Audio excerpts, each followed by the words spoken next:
Chapter 2. The Two Negations. The Materialist Denial. He energized conscious force in the austerity of thought, and came to the knowledge that matter is the Brahman. For from matter all existences are born, by matter they increase, and enter into matter in their passing hence. Thence he went to Varuna, his father, and said, Lord, teach me of the Brahman. But he said to him, Energize again the conscious energy in thee, for the energy is Brahman. Taittiriya Upanishad.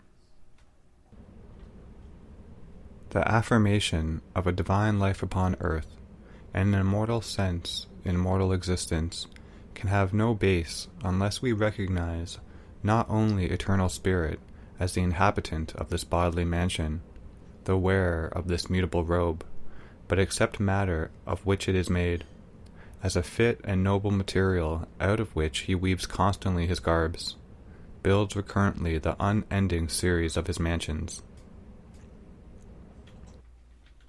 Nor is this, even, enough to guard us against a recoil from life in the body, unless, with the Upanishads, perceiving behind their appearances the identity and essence of these two extreme terms of existence, we are able to say in the very language of those ancient writings, matter also is Brahman, and to give its full value to the vigorous figure by which the physical universe is described as the external body of the divine being. Nor, so far divided apparently are these two extreme terms, is that identification convincing to the rational intellect if we refuse to recognize a series of ascending terms, life, mind, supermind, and the grades that link mind to supermind, between spirit and matter.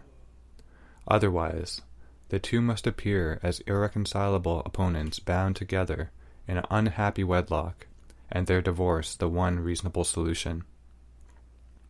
To identify them, to represent each in the terms of the other, becomes an artificial creation of thought, opposed to the logic of facts, and possible only by an irrational mysticism. If we assert only pure spirit and a mechanical, unintelligent substance or energy, calling one God or soul and the other nature, the inevitable end will be that we shall either deny God or else turn from nature. For both thought and life, a choice then becomes imperative. Thought comes to deny the one as an illusion of the imagination, or the other as an illusion of the senses. Life comes to fix on the immaterial and flee from itself in a disgust or a self-forgetting ecstasy, or else to deny its own immortality and take its orientation away from God and towards the animal. Purusha and Prakriti, the passively luminous soul of the Sankhayas and their mechanically active energy, have nothing in common, not even their opposite modes of inertia. Their antinomies can only be resolved by the cessation of an inertly driven activity into the immutable repose upon which it has been casting in vain the sterile procession of its images. Shankara's wordless, inactive self and his Maya, of many names and forms, are equally disparate and irreconcilable entities. Their rigid antagonism can terminate only by the dissolution of the multitudinous illusion into the sole truth of an eternal silence. The materialist has an easier field. It is possible for him, by denying spirit, to arrive at a more readily convincing simplicity of statement, a real monism, the monism of matter, or else of force. But in this rigidity of statement it is impossible for him to persist permanently. He too ends by positing an unknowable as inert, as remote from the known universe as the passive Purusha or the silent Atman. It serves no purpose but to put off by a vague concession the inexorable demands of thought, or to stand as an excuse for refusing to extend the limits of inquiry. Therefore, in these barren contradictions, the human mind cannot rest satisfied. It must seek always a complete affirmation. It can find it only by a luminous reconciliation. To reach that reconciliation, it must traverse the degrees which our inner consciousness imposes on us, and, whether by objective method of analysis applied to life and mind as to matter, or by subjective synthesis and illumination, arrive at the repose of the ultimate unity without denying the energy of the expressive multiplicity. Only in such a complete and Catholic affirmation can all the multiform and apparently contradictory data of existence be harmonized and the manifold conflicting forces which govern our thought and life discover the central truth which they are here to symbolize and variously fulfill. Then only can our thought, having attained a true center, ceasing to wander in circles, work like the Brahman of the Upanishad, fixed and stable even in its play and its worldwide coursing, and our life, knowing its aim, serve it with a serene and settled joy and light as well as with a rhythmically discursive energy. But when that rhythm has once been disturbed, it is necessary and helpful that man should test it separately in their extreme assertion, each of the two great opposites. It is the mind's natural way of returning more perfectly to the affirmation it has lost. On the road it may attempt to rest in the intervening degrees, reducing all things into terms of an original life energy, or of sensation, or of ideas. But these exclusive solutions have always an air of unreality. They may satisfy for a time the logical reason, which deals only with pure ideas, but they cannot satisfy the mind's sense of actuality. For the mind knows that there is something behind itself which is not the idea. It knows, on the other hand, that there is something within itself which is more than the vital breath. Either spirit or matter can give it for a time some sense of ultimate reality. Not so any of the principles that intervene. It must, therefore, go to the two extremes before it can return fruitfully upon the whole, for by its very nature, served by a sense that can perceive with distinctness only the parts of existence, and by a speech that, also, can achieve distinctness only when it carefully divides and limits. The intellect is driven, having before it this multiplicity of elemental principles, to seek unity by reducing all ruthlessly to the terms of one. It attempts practically, in order to assert this one, to get rid of the others. To perceive the real source of their identity without this exclusive process, it must either have overleaped itself, or must have completed the circuit, only to find that all equally reduce themselves to that which escapes definition, or description, and is yet not only real but attainable. By whatever road we may travel, that is always the end at which we arrive, and we can only escape it by refusing to complete the journey. It is therefore of good augury that after many experiments in verbal solutions, we should now find ourselves standing today in the presence of the two that have alone borne for long the most rigorous tests of experience, the two extremes, and that at the end of the experience both should have come to a result which the universal instinct in mankind, that veiled judge, sentinel, and representative of the universal spirit of truth, refuses to accept as right or as satisfying. In Europe and in India, respectively, the negation of the materialist and the refusal of the ascetic have sought to assert themselves as the sole truth and dominate the conception of life. In India, if the result has been a great heaping up of the treasures of the spirit, or of some of them, it has also been a great bankruptcy of life. In Europe, the fullness of riches and triumphant mastery of this world's powers and possessions have progressed towards an equal bankruptcy in the things of the spirit. Nor has the intellect, which sought the solution of all problems in one term of matter, found satisfaction in the answer that it has received. Therefore, the time grows ripe, and the tendency of the world moves towards a new and a comprehensive affirmation in thought, and an inner and outer experience, and to its corollary, a new and rich self-fulfillment in an integral human existence for the individual and for the race. From the difference in the relations of spirit and matter to the unknowable which they both represent, there arises also a difference of effectiveness in the material and the spiritual negations. The denial of the materialist, although more insistent and immediately successful, more facile in its appeal to the generality of mankind, is yet less enduring, less effective finally than the absorbing and perilous refusal of the ascetic, for it carries within itself its own cure. Its most powerful element is the agnosticism which, admitting the unknowable behind all manifestation, extends the limits of the unknowable until it comprehends all that is merely unknown. Its premise is that the physical senses are our sole means of knowledge, and that reason, therefore, even in its most extended and vigorous flights, cannot escape beyond their domain. It must deal always and solely with the facts which they provide or suggest, and the suggestions themselves must always be tied to their origins. We cannot go beyond. We cannot use them as a bridge leading us into a domain where more powerful and less limited faculties come into play, and another kind of inquiry has to be instituted.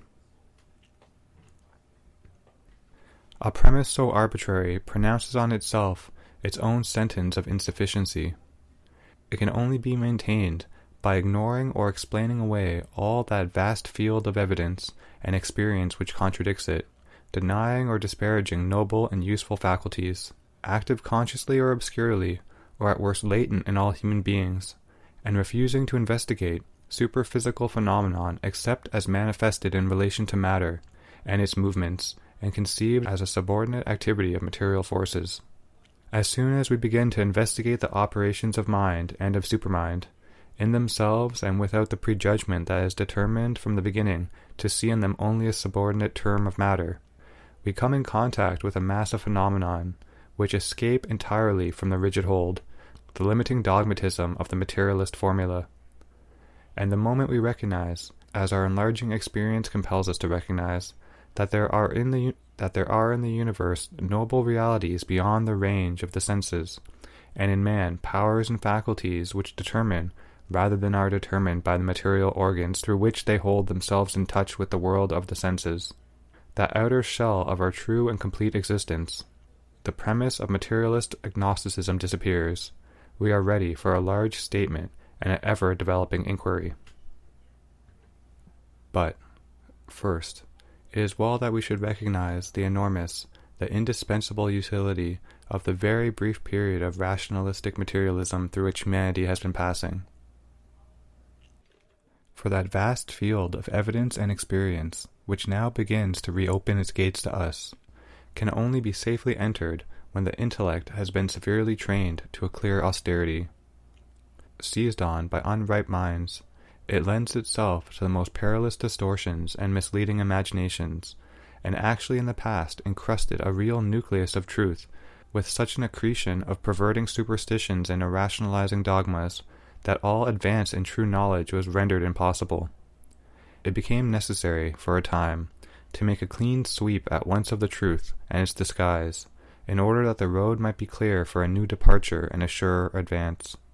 The rationalistic tendency of materialism has done mankind this great service. For the faculties that transcend the senses, by the very fact of their being enmeshed in matter, missioned to work in a physical body, put in harness to draw one car along, with the emotional desires and nervous impulses, are exposed to a mixed functioning in which they are in danger of illuminating confusion rather than clarifying truth. Especially is this mixed functioning dangerous when men with unchastened minds and unpurified sensibilities attempt to rise into the higher domains of spiritual experience. In what regions of unsubstantial cloud and semi-brilliant fog, or a murk visited by flashes which blind more than they enlighten, do they not lose themselves by that rash and premature adventure? An adventure necessary indeed in the way in which nature chooses to effect her advance, for she amuses herself as she works, but still, for the reason, rash and premature. It is necessary, therefore, that advancing knowledge should base herself on a clear, pure, and disciplined intellect. It is necessary, too, that she should correct her errors sometimes by a return to the restraint of sensible fact, the concrete realities of the physical world. The touch of earth is always revigorating to the son of earth, even when he seeks a supraphysical knowledge. It may even be said that the superphysical can only really be mastered in its fullness. To its heights we can always reach, when we keep our feet firmly on the physical, Earth is his footing, says the Upanishad, whenever it images the self that manifests in the universe. And it is certainly the fact that the wider we extend and the surer we make our knowledge of the physical world, the wider and surer becomes our foundation for the higher knowledge, even for the highest, even for the Brahmavidya. In emerging, therefore, out of the materialistic period of human knowledge, we must be careful that we do not rationally condemn what we are leaving, or throw away even one tittle of its gains, before we can summon perceptions and powers that are well grasped and secure, to occupy their place. Rather, we shall observe with respect and wonder the work that atheism has done for the divine, and admire the services that agnosticism has rendered in preparing the illimitable increase of knowledge. In our world, error is continually the handmaid and pathfinder of truth, for error is really a half-truth that stumbles because of its limitations. Often it is truth that wears a disguise in order to arrive unobserved near to its goal. Well, if it could always be, as it has been in the great period we are leaving, the faithful handmaid, severe, conscientious, clean-handed, luminous within its limits, a half-truth, and not a reckless and presumptuous aberration. A certain kind of agnosticism is the final truth of all knowledge, for when we come to the end of whatever path, the universe appears as only a symbol or an appearance of an unknowable reality, which translates itself here into different systems of values, physical values, vital and sensational values, intellectual, ideal, and spiritual values. The more that becomes real to us, the more it is seen to always be beyond defining thought and beyond formulating expression. Mind attains not there, nor speech. And yet, as it is possible to exaggerate with the illusionists the unreality of the appearance, so it is possible to exaggerate the unknowableness of the unknowable. When we speak of it as unknowable, we mean, really, that it escapes the grasp of our thought and speech, instruments which proceed always by the sense of difference and express by the way of definition. But if not knowable by thought, it is attainable by a supreme effort of consciousness. There is even a kind of knowledge which is one with identity, and by which, in a sense, it can be known. Certainly, that knowledge cannot be reproduced successfully in the terms of thought and speech, but when we have attained to it, the result is a re-evaluation of that in the symbols of our cosmic consciousness, not only in one but in all ranges of symbols, which results in a revolution of our internal being, and, through the internal, of our external life. Moreover, there is also a kind of knowledge through which that does reveal itself by all these names and forms of phenomenal existence, which to the ordinary intelligence only conceal it. It is this higher but not highest process of knowledge to which we can attain by passing the limits of the materialistic formula and scrutinizing life, mind, and supermind in the phenomenon that are characteristic of them, and not merely in those subordinate movements by which they link themselves to matter. The unknown is not the unknowable. It need not remain the unknown for us, unless we choose ignorance or persist in our first limitations. For to all things that are not unknowable, all things in the universe, there correspond in that universe faculties which can take cognizance of them, and in man, the microcosm, these faculties are always existent, and at a certain stage capable of development. We may choose not to develop them. Where they are partially developed, we may discourage and impose on them a kind of atrophy. But fundamentally, all possible knowledge is knowledge within the power of humanity.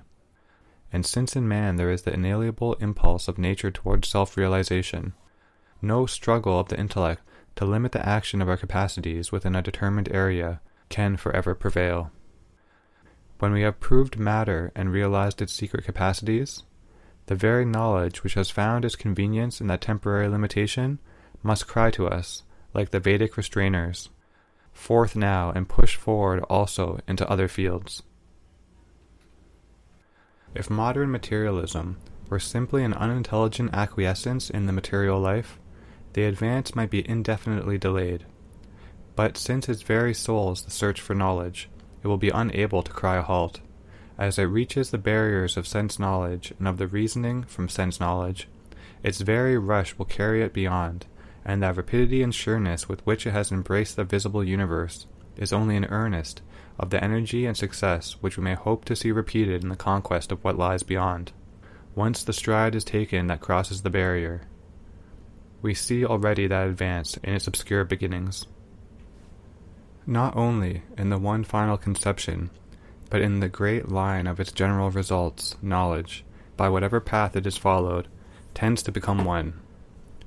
Nothing can be more remarkable and suggestive than the extent to which modern science confirms in the domain of matter the conceptions and even the very formulae of language which were arrived at by a very different method in the Vedanta, the original Vedanta, not of the schools of metaphysical philosophy, but of the Upanishads.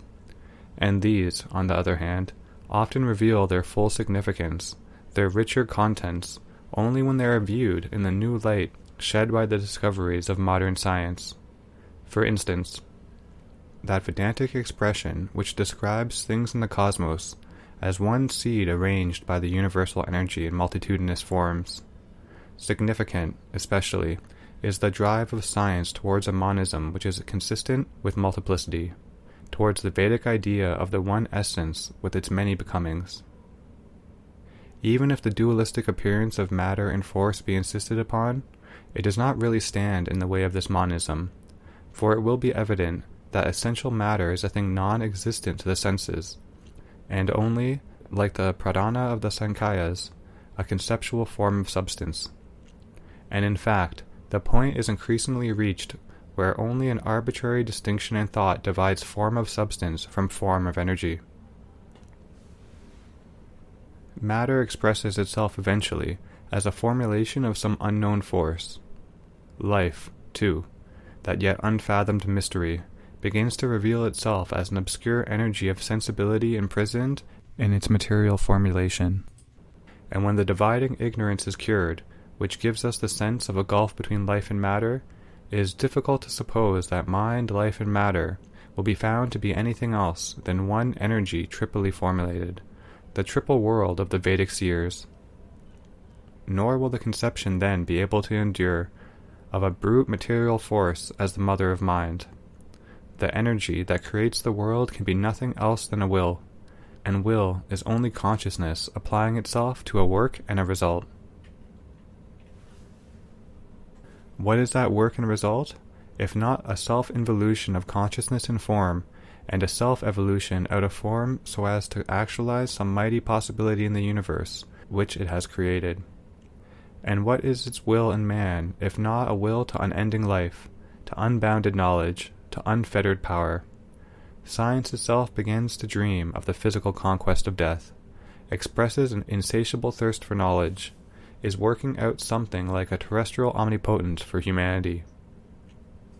Space and time are contracting to the vanishing point in its works, and it strives in 100 ways to make man the master of circumstance, and so lighten the fetters of causality. The idea of limit, of the impossible, begins to grow a little shadowy, and it appears instead that whatever man constantly wills, he must in the end be able to do, for the consciousness in the race eventually finds the means. It is not in the individual that this omnipotence expresses itself, but the collective will of mankind that works out with the individual as a means. And yet, when we look more deeply, it is not any conscious will of the collectivity, but a superconscious might that uses the individual as a center and means, the collectivity as a condition and field. What is this but the God in man, the infinite identity, the multitudinous unity, the omniscient, the omnipotent, who having made man in his own image, with the ego as a center of working, with the race, the collective Narayana, the Visvamanava, as the mold and circumscription, seeks to express in them some image of the unity, omniscience, omnipotence, which are the self-conception of the divine. That which is immortal in mortals is a God and established inwardly as an energy working out in our divine powers. It is this vast cosmic impulse which the modern world, without quite knowing its aim, yet serves in all its activities and labors subconsciously to fulfill. But there is always a limit and an encumbrance. The limit of the material field in the knowledge, the encumbrance of the material machinery in the power. But here also the latest trend is highly significant of a freer future. As the outposts of scientific knowledge come more and more to be set on the borders that divide the material from the immaterial, so also the highest achievements of practical science are those which tend to simplify and reduce to the vanishing point the machinery by which the greatest effects are produced. Wireless telegraphy is nature's exterior sign and pretext for a new orientation. The sensible physical means for the intermediate transmission of the physical forces removed. It is only preserved at the points of impulsion and reception. Eventually, even these must disappear, for when the laws and forces of the superphysical are steadied with the right starting point, the means will infallibly be found for mind directly to seize on the physical energy and speed it accurately upon its errand. There, once we bring ourselves to recognize it, lie the gates that open upon the enormous vistas of the future. Yet, even if we had full knowledge and control of the worlds immediately above matter, there would still be a limitation and still a beyond. The last knot of our bondage is at the point where the external draws into oneness with the internal. The machinery of ego itself becomes subtilized to the vanishing point, and the law of our action is at last unity embracing and possessing multiplicity, and no longer, as now, multiplicity struggling towards some figure of unity. There is the central throne of cosmic knowledge looking out on her widest dominion. There the empire of oneself with the empire of one's world. There the life in the eternally consummate being and the realization of his divine nature in our human existence. End of chapter 2.